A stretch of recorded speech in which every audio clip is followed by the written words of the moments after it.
Life in Notions. My name's Tim, and today we're going to be trying to make refried beans in the Instant Pot. So for this recipe, what you'll need are pinto beans. I've got 500 grams of dried pinto beans here, and because we're doing it in the Instant Pot, they shouldn't need any pre-soaking. I've got a medium onion all chopped up, a couple of large cloves of garlic, and then for spices I've got half a teaspoon of ground black pepper, a teaspoon of salt, a teaspoon of cumin, a teaspoon of cayenne pepper, and half a teaspoon of oregano. And then on top of that we're just going to use some olive oil and a bit of water. Right, so the first thing I'm going to do is I'm going to rinse the beans. So I'm just going to put cold water in with them. Give them a bit of a shuffle, make sure they all get damp. Make sure they all look okay. It's all fine. And then we're just going to strain them out.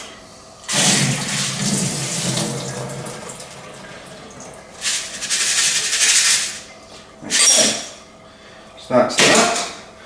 The next thing we're going to do is we're going to turn on the Instant Pot. And I realise now that I've completely failed to set any of this up. So the cable's still in here. And so the way we keep the cable and this trivet thing in there, we're just going to put that to one side, we won't do that. Plug in the Instant Pot. Like so. Okay. So, the first thing I'm going to do is put 3 tablespoons of olive oil into the Instant Pot. If you're not vegetarian like I am, you can use bacon dripping or lard, I believe, but I'm going with olive oil. So 3 tablespoons. 1, 2, 3. Okay. Right. So I've got the olive oil in there. We're just going to set it to sauté. I don't know what the 30 means. I'm assuming it's on. No idea. I think 30 is just the default. Okay, so it's on. It'd be interesting to know what the 30 meant though. Is that temperature? Is that time? Anyway, so we've got the olive oil in the Instant Pot, and we're going to add the onions. We're just going to saute the onions for a short amount of time until they start to turn a bit sort of golden brown. So I'm just going to drop the onions in there.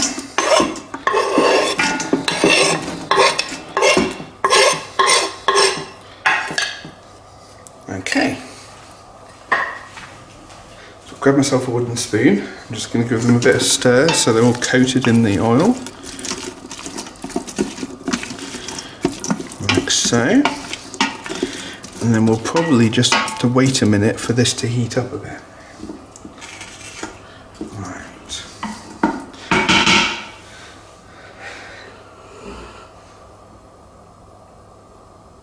So. I think you're boring, Leela. Yes. Wow. What can you do? I'm not sure refried beans are really Leela's thing.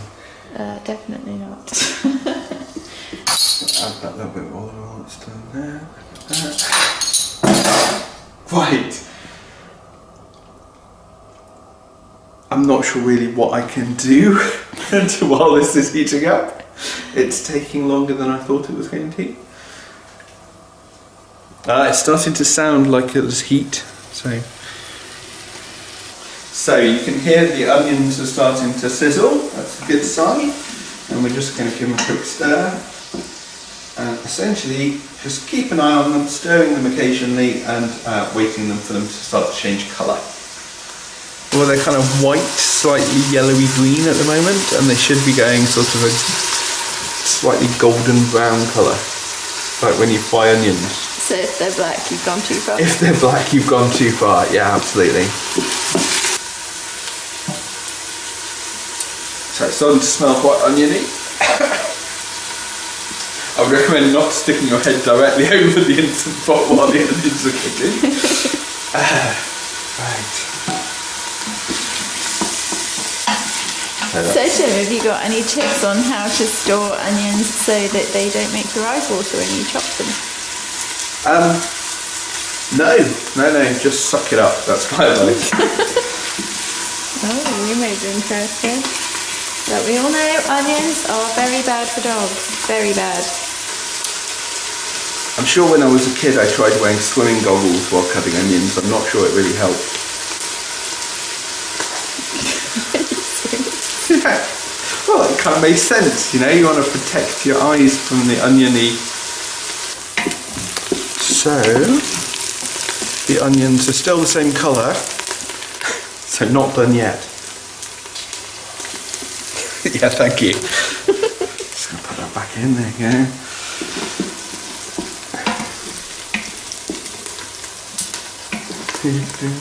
Not taking your own advice, I see. Keep popping your head over the top of the open Instant Pot. It's quite high, so to see in. I'm not very tall. Oh, there's a little bit of brown. No, I think that was my imagination. No, okay, look, that bit there, slightly brown. We're just going to do it a little bit longer. So, yes, turns out sautéing onions takes longer than I thought it was going to take. We're still here, 5 to 10 minutes later. Onions are still roughly the same colour. But they're making lots of satisfying sizzling noises. Now this is also something I'd recommend with a pasta sauce. If you're going to make a pasta sauce with onions, give them a bit of a fry first before you put the rest of the ingredients in. Rather than just adding them with everything else. Is that aimed at me? That's aimed at you, yes, squarely aimed at you. Because I added the green pepper at the same time? Yeah, no, that's just wrong. Well, the green pepper takes ages to soften though. No. The green pepper will soften when you're sort of simmering it for ages after you've put everything in. Whereas the onion needs the time on its own to brown, you think. I see. So you see the onions are starting to turn brown. Don't want to leave them for too much longer.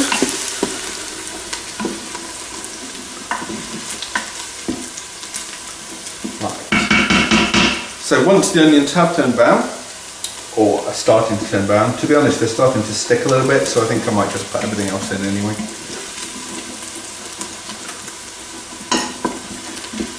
That'll do. So the onions are starting to change colour, so we're going to add the rest of the ingredients. We're going to add our pinto beans. So that's 500 grams of rinsed, dried pinto beans. So add them in like that. And that's what's so great about this recipe, isn't it? Because normally you have to soak beans for at least 12 hours in advance.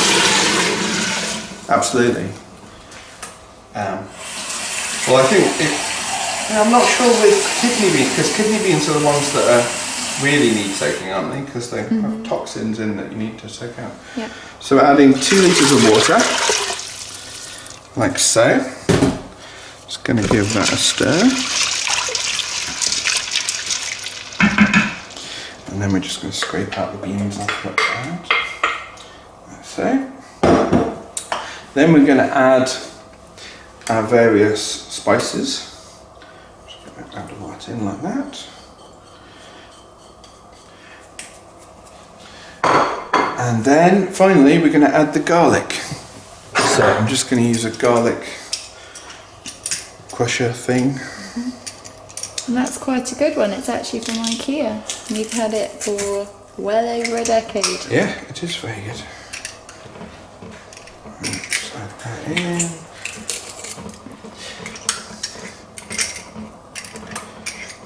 If I was designing one though, it would have some sort of automated mechanism to scrape itself. Because you get to this point and you're just like... So we'll get a knife. Just scrape that out like that. Ideally not towards your fingers with the knife. Yes, we don't want any more injuries today. No. So, we're going to cancel that.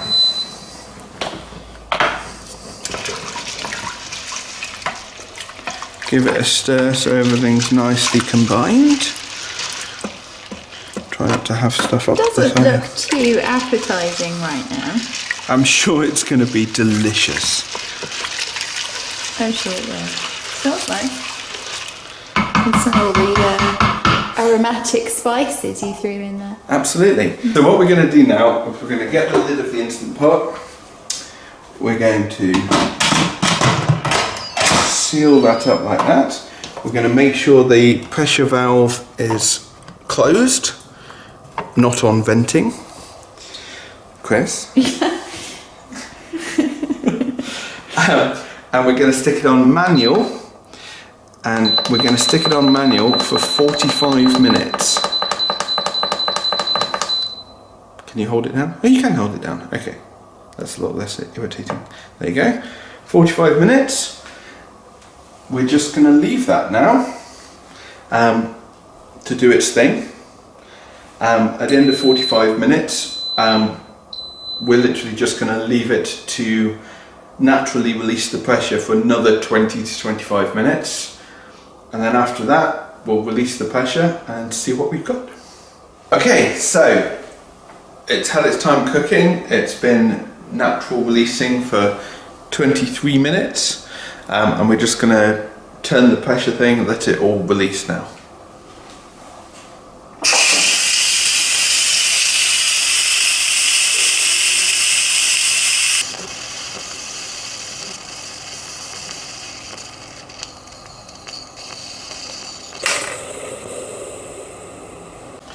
Right, so what we're going to do now is we're going to drain this into a bowl, keeping the excess liquid for the moment. So we'll just take this out, and we're going to strain it through this sieve here.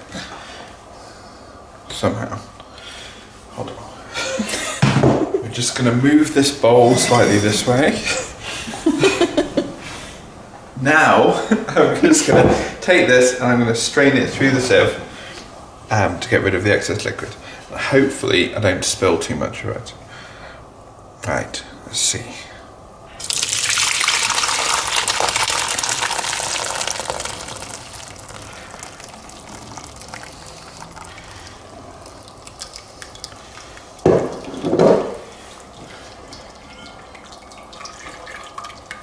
Okay, you put the beans back in here. Right.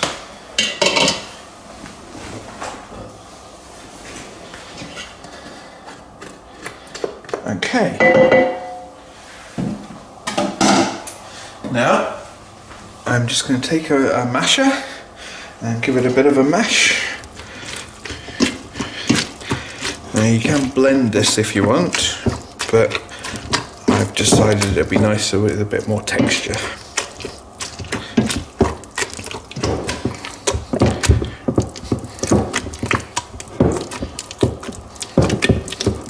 Okay, so that's all mashed up and done, ready to serve. Perfect.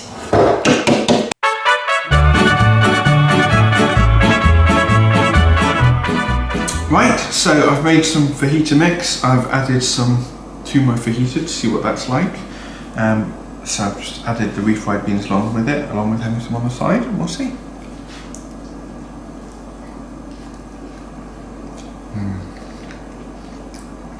That's very good. So I recommend you give that a go. It's a brilliant accompaniment to any sort of Mexican meal. And you can also use it to sort of make burritos or tacos, that sort of thing. Give it a go.